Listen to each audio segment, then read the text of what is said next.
نحمده ونصلي على رسوله الكريم اللهم صل على محمد وعلى آل محمد كما صليت على إبراهيم وعلى آل إبراهيم إنك حميد مجيد ربي يسر ولا تعسر وتمم بالخير. زمونږ نننی درس موضوع چې دا هغه د فیسبوک گاوند یا ډیجیټل نایبرهوډ. منګه د قرآن او د حدیث تعلیماتونه چې کومه خبره زده کړې ده هغه دا ده چې د خدای او د رسول نه پس د خپلو والدینو خیال ساتل دي. الله چې کوم حکم کړو هغه داو وبالوالدین احسانا، ورپسې بیا وذوی القربا د خپلو نسبیانو خیال ساتل، رشتہ دارو، صله رحمي، والیتاما والمساکین او د یتیمانانو خیال ساتلو د مسکینانو. خو د دې نه پس بیا چې الله کوم په تفصیل ذکر کړی هغه ګاونډي و، او د ګاونډي په باره کې 3 الفاظ ویلي: والجار الجنب والصاحب بالجنب والجار ذی القربا والجار الجنب والصاحب بالجنب. هغه رشتہ دار چې ستا ګاونډي می، او هغه ګاونډي چې ستا رشتہ دار نه وي، او هغه ګاونډي چې هغه لږ سات له ګاونډ کې ټمپورری ګاونډ. د سوشل میډیا د راوتلو نه پس یا د سوشل میډیا د ایجاد او د استعمال نه پس د ګاونډ دایره ډېره زیاته وسیع شوې ده. وصاحب بالجنب دې ته وایي چې ستا د لږ سات ملګری. نو نن سبا چې ماهرینو کم د ګاونډ قسمونه لیکلي دي هغه تقریبا 4 یا 5 دي. یو په هغې کې د ډیجیټل نایبرهوډ د سوشل میډیا ګاونډي په کم باندې چې ستا کنټیکټ واټساپ ګروپي یا فیسبوکي یا ستا پوسټونه چاته کې او ریئیکشن په هغې کې تا ته واپسي راځي او تا ته لایکس او ډسلایک دا ټول ستا ګاونډیان دي. د دې خیال ساتل پتا لازم دي، ادروایز د قیامت په ورځ باندې به بیا ما تا په خساره کیو. دا خبره ډیره خطرناکه ده چې د یو سړي د ایمان نښه دا ده فلا یؤذي جاره، چې ګاونډي ته د تکلیف د هغه نه نه وي. هر هغه سړی من کان یؤمن بالله والیوم الاخر، کم سړي چې په الله په آخرت یقین نو د هغه غټه نښه به دی چې فلا یؤذي جاره، هغه به ګاونډي نه تنګوي. نو دا کم نن سبا چې کم د ګاونډ قسمونه نوي راوتي دي په دې کې هر دی چې ستا نه ګاونډي تنګي نو هلته کې به بیا ما ته وال خورو. لکه نمبر 1 دی ډیجیټل نایبرهوډ یا د سوشل میډیا ګاونډي. نمبر 2 دی ورک پلیس نایبرهوډ، هر هغه ځای چې ته کار کې، یعنې په دفتر کې او په درنګ کې، په کارخانه کې یا په مل کې چې ستا سره څوک ملګری دا هم ستا ګاونډي دی. او 3 نمبر ګاونډي ستا چې دی هغه دی ټریولینګ نایبرهوډ، چې په سفر کې ستا ملګری، که په بس کې او که هغه په ټرین کې او که په جاز کې، د دې سړي په تا باندې حق دی. او یو بل دی بزنس نایبرهوډ، په مارکیټ کې چې ستا دکان دی او د هغه دکان دی دا هم ستا ګاونډي دی. او بل ګاونډي چې دی هغه د کنزیومر نایبرهوډ، چې تم ولاړې پی اخلي او بل هم ولاړې پی اخلي په لینډ کې، تم غوښې ته ولاړې بل هم غوښې ته ولاړ دی په لینډ کې، او تم بیل داخلي او بل هم بیل داخلي په لینډ کې. نو دا تاسو په دې ځای کې هم ګاونډیان یې دې ته کنزیومرز نایبرهوډ وایي. ابر هغه ګاونډي دی چې هغه په هسپتال کې ستا سره په بیډ سره یو ځای پروتي، دې ته هاسپټل نایبرهوډ وایي. او بل هغه ګاونډي دی چې په سکول کالج او مدرسه کې ستا سره ملګری. دا د ګاونډ مختلف 15 قسمونه دي چې دې ته زموږ دیان ډېر کم ځي، جبکې الله وایي چې تاسو به د خپلو ګاونډیانو خیال ساتئ. نو یو پکې دی وصاحب بالجنب. د یو حدیث الفاظ داسې دی، ابو ذر غفاري رضی الله عنه فرمایي 3 سړي داسې دي چې الله ورسره مینه کوي، او په هغې کې یو هغه سړی دی یکون له الجار یؤذیه جواره، چې دی یو ګاونډي او دی تنګوي، یعنې دی نه تنګوي هغه لګوي، دی تنګوي او دی د هغه په تنګېدو صبر کوي تر دې پورې چې یا دواړه د ګاونډ جدا کي یا ته یو مړ شي. نو الله د دې سړي سره مینه کوي. یعنې د ګاونډي په مشکلاتو او د ګاونډي په سختو صبر کول دومره قیمتي عمل دی چې الله وایي زما به خوښې. خو چې څوک ګاونډي له تکلیف ورکوي چې هغه به یې سوره بدي شي.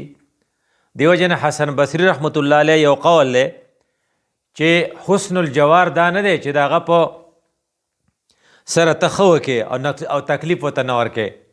حسن الجوار دا دی چې هغه تاله تکلیف درکوي او ته پې صبر کې.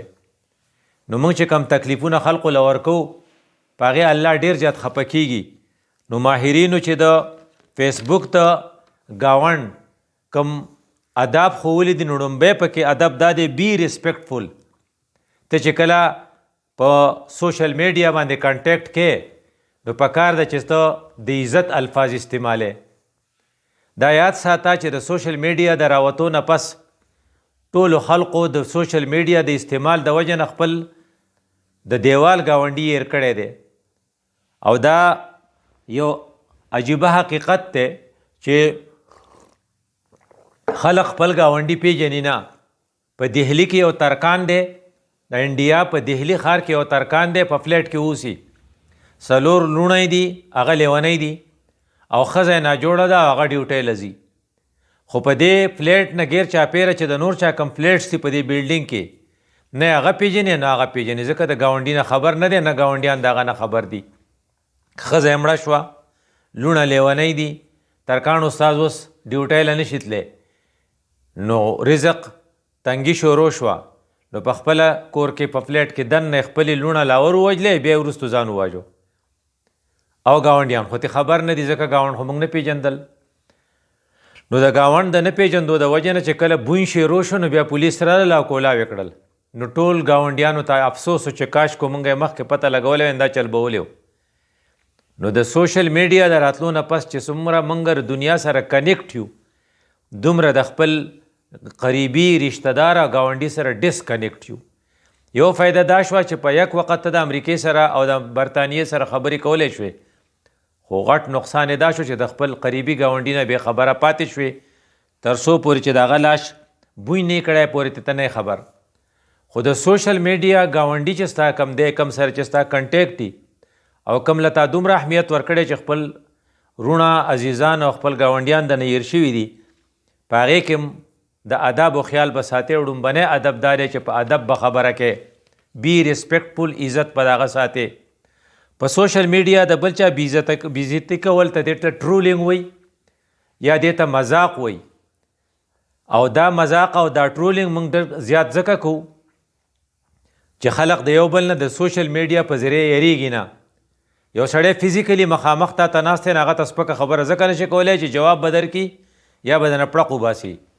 خو سوشل میډیا باندې ستا کلک یقین دی چې نه مې پیژنې نه مې نیوی شي، نو هره ناروا به ته وایي.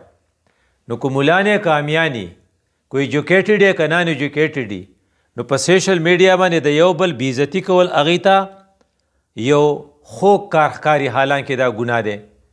نو کم خلق چې سوشل میډیا باندې د ریسپیکټ خیال نه ساتي د بل، دی په حقیقت کې ګاونډي ته اذیت رسي. او څوک چې ګاونډي ته اذیت رسي، الله وایي د خپل ایمان نه دې ځان له ججمنټ وکړي، مې بي چې ایمان ته تللی. نو د ایمان نښه دا ده چې په سوشل میډیا باندې به چا بېعزتي نه کوي. یو مولوي صاحب دی، بل مولوي صاحب په باره کې وایي هغه که خیر یې ولګېد او جهنم رسید شو، او هغه مولوي صاحب د دې مولوي صاحب په باره کې وایي هغه ولګېد او دې جهنم رسید شو. نه ورته انتقال وایي، نه ورته وفات وایي، نه ورته شهید وایي، ځکه سوشل میډیا ده د یو بل خلاف زهریله الفاظ استعمالول او د ریسپیکټ د یو بل نه کول، دا یو رواج جوړ شوی دی. دویم نمبر چې د سوشل میډیا د ګاونډ حق دی هغه دا دی چې ویریفای بیفور شیرینګ. کله چې ته یو خبره شیر کې ویې لکه زه شیر کوم، نو ستا ذمواري دا ده چې مخکې ویریفای کا. کله کله د یو سړي په باره کې ته وایه مړ دی، هغه نه مړ، و ځکه تا ویریفای کړی نه. او کله کله ته یو سړي په باره کې وایه سخت بیمار دی، دعا ورته کوئ، ټول خلق په پینک کنډیشن کې شي، ټول خلق پریشانه شي چې په کوم ځای کې د هغه رشته داري، او هغه ورته ټلیفون کوي، هغه وایي زه خو روغ موټ یم، ما خو یو علاقه په سر مې درد راغلی او یخنۍ والی وم، نو د دې لږې نه تا ډېره جوړه کړه. نو حدیث دا دی چې کفا بالمرء کذبا ان یحدث بکل ما سمعا. کم سړی چې څه واوري هغه فارورډ کوي او ویریفای کوي نه، دا د الله په کتاب کې او د رسول الله په کتاب کې دروغجن دی، او دروغجن د الله دشمني. موږ په پښتو کې وایو دروغجن د خدای دشمن دی. نو که د دې ډیفینیشن نه، د دې تعریف نه ځان بچ کوو، نو دا شرط په د سوشل میډیا د گاونډ پوره کو ویریفای بیفور شیرینګ. کله چې شیرینګ کې او څه شی شیر کې نو مخکې ویریفای کوه. په دې کې دومره خطرناک کار کیږي چې بعضې خلک حدیث فارورډ کی، هغه حدیث نه وي. چې کله حدیث نه یا ته فارورډ کې نو دا ته پر رسول الله دروغ جوړې، او د حدیث مفهوم دار چې چا پر رسول الله دروغ جوړ کړل د په جهنم کې ځان لځای جوړ کړو. نو ډېر خطرناکه خبره ده. د دې وجې نه د سوشل میډیا د ګاونډ دا دویم ادب به پوره کو، هغه ده ویریفای بیفور شیرینګ. دریم نمبر ادب چې هوښیارو خلقو یې ښی دی چې ته څه شي له فارورډ کې، څه شي له میسیجونه کې خیر پکې شته. کو فرض که د خیر خبرې د نیکۍ خبرې خو وایي کا، خو کو خیر پکې نه وي نو غلی کښېنه که نه. نو دریم ادب دا دی، حدیث دا ویلو فلیقل خیر او لیصمت. نو چې ته پوهېږې چې په دې کې یا د هغه خیر دی یا پکې زما د خیر دی، چې بیا خو ټیک ده. خو که نه پکې ستا خیر نه پکې د هغه خیري او نه پکې د معاشرې خیري، نو هر هغه کار مه کوه چې رسول الله صلی الله علیه وسلم ویلو لا تکلم بکلام تعذر منه غدا. هغه خبره مه کوه چې سبا وایي چې ایم ساري، ما ته افسوس دی، زه نوم پوه شوی ما غلطه خبره کړې وه. نو مخکې داسې وکړه که نه. څلورم نمبر انداب دا دی چې په سوشل میډیا باندې اکثر د خلقو پټ عیبونه موږ ښکاره کوو، او اکثر کې هغه په هغه کې عیب نه یا موږ پې بهتان او دروغ جوړو. ځکه زموږ یقین دی چې موږ ته څوک څه ویلی نه شي. دا موږ ته خو یقینا چې څوک به څه نه شي ویلی، خو الله راته هر څه ویلی شي. او الله تعالی په دې دومره خفه کېږي، وایي کوم سړی چې د بل په پټ عیب پسې شو نو الله به د په خپل عیبونو پسې شي، او د چا په عیب پسې چې الله پسې شو نو خدای پاک په د خپل کور په غولي کې بې عزته کي فی جوف بیته. نو دا ډېر خطرناکه دمکی ده. رسول الله صلی الله علیه وسلم ته ما ته خبر کړي یو. نو اکثر د هیکینګ په ذریعه باندې لکه هیک کې د چا نمبر او بیا په هغې باندې پیسې راغواړي، او یا دا چې ته په هغه په باره کې داسې یو خبره کوې چې هغه خلقو ته نه معلومات یې ښکاره کوې.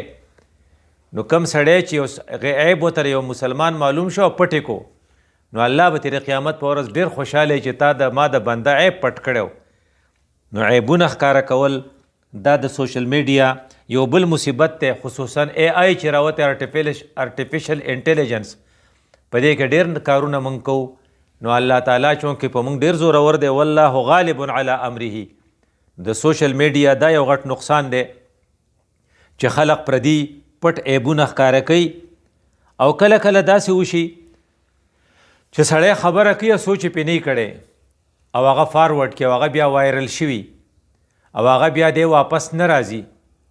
نو څنګه چې تو کلې تو قاڼې واپس نه راځي، څنګه چې کړې خبره واپس نه راځي، نو دغه شانتې په سوشل میډیا باندې وایرل شوی ستا پیغام واپس نه راځي، د دې ریسپانسیبیلیټي په تا باندې راځي. اصول د شریعت دا دی چې مخکې فکر وکړه بیا ذکر وکړه. د ذکر نه مخکې همیشه فکر چې زه ټیک وام که غلط وام، په صحیح ټایم وام که په غلط ټایم وام.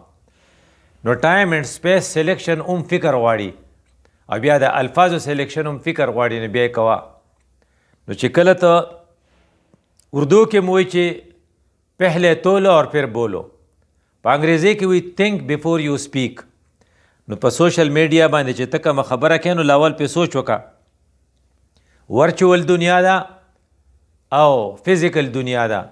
نو ستا کوم فزیکل دنیا کې چې څنګه دا ضروري دی چې مخکې سوچ وکړه بیا خبره کوه. داسې په فیسبوک باندې او په سوشل میډیا باندې چې خبره کوې نو مخکې پې سوچ وکړه، ځکه چې حضرت الفاظ بیا دا دي لا تکلم بکلام، هغه خبره مه کوه تعذر منه غدا چې سبا وایي چې یاره زه پې نوم پوه شوی. نو ښه دا ده چې نن پې سوچ وکړه. یو ډېر خطرناکه خبره بله چې کړې ده هغه دا ده چې په سوشل میډیا باندې ستا سره په کنټیکټ کې یو قسم خلق نه دی، مختلف قسم خلق دي. د عقیدې په لحاظ سره ستانه سره به اختلافي، چرته به ایتیسټي او چرته به کمیونسټي او چرته به نیشنلسټي او چرته به توري او چرته به سپیني. ستا د یوې خبرې د وجې نه فساد برپا کیدی شي او کیدی شي چې قتل و قتال جوړ شي. نو ډېر احتیاط پکې چې هسې نه چې ستا د وجې نه فساد جوړ شي. والله لا يحب الفساد. نو زمونږ د سوشل میډیا د ګاونډ ډیجیټل نایبرهوډ په باره کې چې مونږ کوم ادب وي هغه دا دي بی ریسپیکټفل ادب کوه، د عزت خبرې کوه، بې عزتۍ خبرې مه فارورډ کوه. ویریفای بیفور شیرینګ، پردی خبره چې کله شیر کې نو لاولې کم ویریفای کا او یقیني کا. دریم نمبر دا ادب چې د خیر خبره کوه، د شر خبره سره فارورډ کې. څلورم نمبر ادب دا چې جاسوسي او د خلقو پټ عیبونه مه لټوه، ورنه په نقصان کې بشي. پنځم نمبر خبره دا وه چې د ذکر یا د وینا نه مخکې فکر ډیر ضروري دی. او شپږم نمبر خبره دا وه چې کوشش کوه چې ستا را خبرې چې دي دا مختلفو خلقو ته رسي، هسې نه چې د خلقو منځ کې ستا د خبرو د وجې نه فساد برپا شي. نو د ډیجیټل نایبرهوډ او د سوشل میډیا د همسایګۍ دا تقاضا ده چې ډېر احتیاط کوه، کینې الله به دې بیا نیسي. خو په دې دور کې د څوک ونیسي یا ونه نیسي، خو هلته نیول یقیني دي، ځکه چې والله غالب علی امره، الله په خپلو کارونو کې زورور دی. یو بل نایبرهوډ یا بل ګاونډ زموږ ورک پلیس ته چې په کوم ځای کې ته کار کوې، میبي چې ته په کارخانه کې، میبي چې ته په دفتر کې، په هغې کې آداب و خیال به ساتې، ورنه دلته به ګرفتار شي او دې ته زموږ فکر نه وي. په دفتر کې اکثر کمپټیشن وي، ستا کارکردګۍ د بل چې بل ویک شي ته زورور شي نو بیا به تا ته ترقي میلاو شي. نو ډومبنی ادب دا دی چې کیپ کمپټیشن هیلدي. هیلدي کمپټیشن دې ته وایي چې خپل کردار ښه کا، خپل حاضري ښه کا، خپل آوټپوټ ښه کا، نو تا ته به ترقي میلاو شي. خو که ته خپله ترقي په دې غواړې چې بل له تلته کېدې، بل را اوپرځې، بل را وغورځې، بل سره دوکه وکړې ته مخکې شې، دا هیلتي نه دی، دا ان هیلتي کمپټیشن دی. نو په دفترو کې به ځان د ان هیلتي کمپټیشن نه ساتو، ځکه چې دا د ګاونډ د آدابو خلاف ته، الله به پې زموږ نه خفه کېږي. هسې نه چې بل سړی خراب کې او د هغې په وجه ته ښه شې، ته به ښه نه شې، خو د خدای په نیز باندې به ته مجرم شې. نو خپل ملګري له چرته کې دوکه په دفتر کې ورنه کې. دویم نمبر دا دی چې اوایډ کمپلیننګ، کوشش کوه چې شکایت مه کوه. په هر دفتر کې، په هر اداره کې مشران د کشرانو نه خفه دي او کشران د مشرانو نه خفه دي.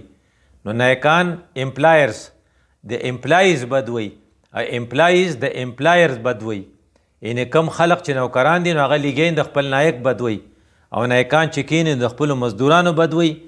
دا یو ښه رجحان نه دی. الله د هر څه لیکي. کوشش کوه چې په دفتري زندګۍ کې کمپلین او د کمپلینټس سیسټم چې دی دا ډیولپ نشي. دریم نمبر خبره، خو کوشش کوه چې خپل وخت په وایزلی استعمال کړي. یوز یور ټایم وایزلی. ته به وزګارې، تا به کار خپل خلاص کړی، خو د بل ملګري لا نه دی خلاص کړی. دته قیسې مه کوه چې د کارونو نه وباسې، دا د ګاونډ په تا باندې حق دی. او ته خپل کار پراپرلی کې، ریکارډینګ دی صحیح دی او آوټپوټ دی صحیح دی، فایلینګ دی صحیح دی او ستا سره وخت دی، نو په یو بل فروټفول کار کې استعمال که، خو ملګری چرته تنګ نه کې. او څلورم نمبر دا دی چې په ملګرتیا کې او ستاسو په ځای کې چې څوک صحیح کار کوي، ښه کار کوي، د چا ډرافټینګ صحیح دی، د چا خط ښکلی دی، څوک په ټایم باندې راځي، نو اکنالج د هغه دا کاونټ د ایکشن چې دی دا اکنالج کې، د دې شکریه ادا کې، د کارکردګۍ تعریف وکړې. د یو سړي د تعریف کې د بخل رجحان الله ته پسندیده نه دی. پنځم نمبر دا دی چې ګروپینګ وي. اکثر دا مشرانو دې ځان له یو پارټي رخ کړې ده، دا ینګز دین دې ځان له رخ کړې ده، دا د بره دي نو دې ځان له رخ کړې ده، دا د ښکته علاقې دین دي د بره د ځان له رخ کړې ده. نو ګروپینګ مختلف بیسز وي، یا د سینیارټي په بنیاد باندې او یا د لوکلیټي په بنیاد باندې. نو د ریجنل بیسز باندې او په دې باندې په دفترونو کې او په کارخانو کې او په ادارو کې ګروپینګ چې دی دا د ګاونډ د آدابو خلاف ته. نو داسې ګروپینګ چې وي لکه پلانو ګروپ جوړ کړی وي، موږ د هغه ملګري یو، نو که ته یو نوکر ته ووایې چې یاره ته په وخت راځه، نه نور وایي تا ورته ولې وویې، دا ګروپینګ دی. او که فرض که نایک زیاتې کوي، نو هغه نوکران وایي چې ته زموږ سره زیاتې کوې، نو نور نایکان د هغه ملګري شي وایي کوي به که نه، ولې دا ګروپینګ دی. نو ګروپینګ جوړول په اداره کې دا هم د ګاونډګیرۍ خلاف ته.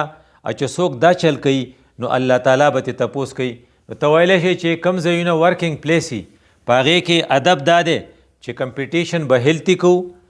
دویم دا چې کمپلینټ به نه کوو، شکایتونه به ډېر نه کوو. دریم دا چې وخت به صحیح استعمالو.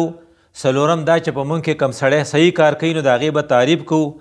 او پنځم دا چې موږ به ګروپینګ ریجیکټ کوو، که هغه د علاقې په بنیادي او که هغه د سینیارټي او د جونیارټي په بنیاد باندې چېرې دا سینیر دی دا جونیر دی نو ینګز ګروپ په نه جوړو چې د هغو خلاف شي. دې سره د ګاونډ ادب نه پوره کیږي. یو بل ګروپ چې دا چې ټریولینګ نایبرز چې کوم سړی ستا سره په ګاډي کې یو ځای ناسي دا ستا ګاونډي دی. الله وایي وصاحب بالجنب د به خیال ساتې. نو په دې کې چې کومې کمزورۍ زموږ نه کیږي د ټریولینګ په حواله باندې نه ټول نه غټه کمزوري دا ده چې یو سړی دا وکړي چې د هغه ټیکټ نه یا پرې روان شي. د دې وجې نه ړومبنی ادب دا دی الویز ټریول ویت اتنټیک ټیکټ. ستا ویزه چې ټیکي، ستا ټیکټ ټیکي، ستا پاسپورټ ټیکي. که ستا جعلي پاسپورټ جعلي ویزه او جعلي ساین پې لګېدلی نو پرونی خبر دی د جیو چې 2 کسه د ملایا د جاز نه د فلایټ نه راکوز کړل ځکه د هغې ویزې د دوکې وې، د هغې پاسپورټ ته دوکې و او د هغې ټیکټ د دوکې و، یو د بونیرو او یو د پیښورو. نو دا ولې دی د دې ادب خیال نه ساتلی. که فرض که دی پاس شوی هم وی نو د الله په کتاب کې دی د ګاونډ حق نه ادا کړی. نو د ټریولینګ نایبرهوډ ډومبنی تقاضا دا ده چې ستا ویزا، ستا ټیکټ او ستا پاسپورټ دی هغه اتنټیکي. په جعلي پاسپورټ په جعلي ویزه باندې تلل دا د ګاونډګیرۍ خلاف دی. دویم نمبر په ټریول او په سفر کې به احتیاط کې میک سپیس فار ایلډرس اینڈ پریګننټ وومن. زنانه راشي هغې ته به ځای خالي کې، بوډاګان راشي هغې ته به ځای خالي کې. او دریم نمبر ادب دا دی ډونټ لیسن لاوډلی. په زوره باندې به نه ټیپ غږې، په زوره به نه ټلیفون کې، په زوره به نه تقریر اورې، ایون په زوره به تلاوت هم نه اورې ځکه چې تاله خو به خوند درکوي که په خوا کې ستا را بل ملګری چې دی دا د ده په تا حق دی چې دی به تنګې نه. نو که ته په زوره خبرې کې او که په زوره سبق وای دا ته زیاتې کې. او بل یو ادب د ټریولینګ یا د سفر د ګاونډي دا دی چې شیر د فوډ وذ د فیلو پیسنجرز. ستا سره چې کوم کسان په سیټ یو ځای ناست دي او ته کوم خوراک کې نو که هغه ټافیاني او که هغه بسکټي او که هغه جوس یي نو هغو ته به ست کې. خو دې کې به احتیاط کې ډونټ انسسټ. ډېر زیات تاکید به نه کوي چې هلکه خامخا وڅښه ځکه چې ډېرو خلقو پردی شربت یا پردی ټافي خوړلې ده بیا بېهوشه شوي دي او د هغې د وجې نه د هغو نه غلا شوې ده او بیا هغه په اډه کې ارتاو کړي دي او څوک یې نه چې هغه ویښېدل نو 2-3 ورځې پې تېرې شوي دي. نو د دې ادب دا دی چې پردی شی په ال اسانه نه خورې خو ته د شرافت په بنیاد باندې هغه ته ست کولی شي. او دریمه خبره دا ده چې ته به کوشش کې چې خپل ګاربیج یا کم دغه چې دي څښا څیزونه چې دي یا ستانه چې کوم څیزونه سیوا کېږي لکه د فروټو پټونه یا د هغې د کیلې پټ دا به د سیټ ته لاندې نه غورځئ، سیټ په نه څښا کې. بل بزنس په مارکیټ کې چې ستا کوم ګاونډیان دي نو ستا دوکان دی او د بل دوکان دی نو شریعت تا ته دا وایي چې دلته به هم کمپیټیشن هیل دی. هسې نه چې د بل دوکاندار د بدنامولو دپاره ته داسې سیسټم جوړ کړي چې بدنام شي او ستا دوکان ښه وچلیږي. دا د ګاونډ خلاف ده. او یو بله غټه خبره دا ده چې ته به کوشش کې چې هغه ته ایکسس چېرته سټاپ نه کړې، هسې نه چې هغه ته لار بند شي او د هغه دوکان ښکاري نه، یا ته خپله پرده داسې ولګوې چې د هغه بورډ نه ښکاري او چې څوک راشي او هغه سره ملاقات کول غواړي او د هغه نه څه شی اخیستل غواړي نو هغه ته لار نه معلومه ځکه لار تا بند کړي، تا په هغې کې خپل سامان یې نو دا د ګاونډ خلاف ته. او څوک چې د ګاونډي د حق خلاف کوي نو الله تعالی د هغه نه ناراضه شي بلکې تر دې پورې چې ایمان په شک کې دی نو ته به کوشش کې ډونټ بلاک هز ویزیبیلیټي اینڈ ډونټ بلاک هز ایکسس. هسې نه چې ستا په ګاونډ کې بل دوکاندار دی د هغه لار دی بند کړي. او بیا اخري خبره دا ده چې هغه ځای پاک ساتل او پارکینګ چې دی داسې کول چې هسې نه چې د بل ګاډي ته لار ته بند کې دام د ګاونډګیرۍ خلاف ته. او بیا غټ کوشش پکې چې نوی دوکان چا کولاو کړی هغې له سپورټ ورکې، هغه انکریج کې لکه هر کله چې ته به د دې ځای نه ځې او هغه ته به پاتې کېږي. همدغه رنګې په سکول کالج او مدرسه کې ستا ګاونډي دی هلته به کوشش کې چې د هغې سره نالج شیر کې، هلته به کوشش کې چې هغې ته صحیح ګایډنس ورکې، صحیح لار ورته وښې او بیا به کوشش کې چې کله کله خپل کور ته بوځې چې ستاسو دوستی پیدا شي. او ریګینګ چې کم خلق نقل کوي د هغې خلاف به فرم ولاړې چې نه نقل به نه کوو. زما ستا کوشش به دی چې ګاونډي زموږ نه رضا شي، ځکه چې الله موږ ته ویلي وعبدوا الله ولا تشرکوا به شیئا، شرک خو مه کوئ. وبالوالدین احسانا، د والدینو سره د احسان معامله کوئ. وبذی القربا، د نسبیانو سره ښه کوئ. والیتاما، چې رچا پلار نه وي او وړوکي د هغه سره ښه کوئ. والمساکین، د مسکینانو سره ښه کوئ. والجار ذی القربا والجار الجنوب والصاحب بالجنب، دا درې دنه خطا نشي. هغه ګاونډي چې ستا نسبي دی، هغه ګاونډي چې ستا نسبي خو نه دی، خو هغه ګاونډي چې هغه جدید همسایګي ده، چې هغه د سوشل میډیا ستا ګاونډي دی، هغه د ټریولینګ ستا ګاونډي دی، هغه د ورک پلیس ستا ګاونډي دی، هغه د سکول او د کالج ستا ګاونډي دی، هغه د کنزیومر په لینډ کې هغه هم ولاړ دی او ته هم ولاړې او ته لاس اوچت کې، ته دنګ یې او هغه چیت دی او ته ټیکټ مخکې روالې او د هغه نمبر ته ضایع کې، یا ته ولاړې دغه ته پویو ته او پوی والا تاله پی درکوي او ته په دې بله لار لاړ شي او د هغه نه پی والې، او یا ته انګولي ته ولاړې هغه ته والې، دا د کنزیومر د ګاونډ خلاف ورزي ده. او څوک چې د ګاونډي حق نه ادا کوي، الله د هغه نه مرور دی، د هغه ایمان په شک کې دی. هر هغه سړی د الله ډېر خوښ دی چې هغه د ګاونډي سره ښه کوي، یا چې بل ګاونډي ورسره بد کوي نو دی پې صبر کوي. اقول قولی هذا استغفر الله لي ولکم ولسائر المسلمین.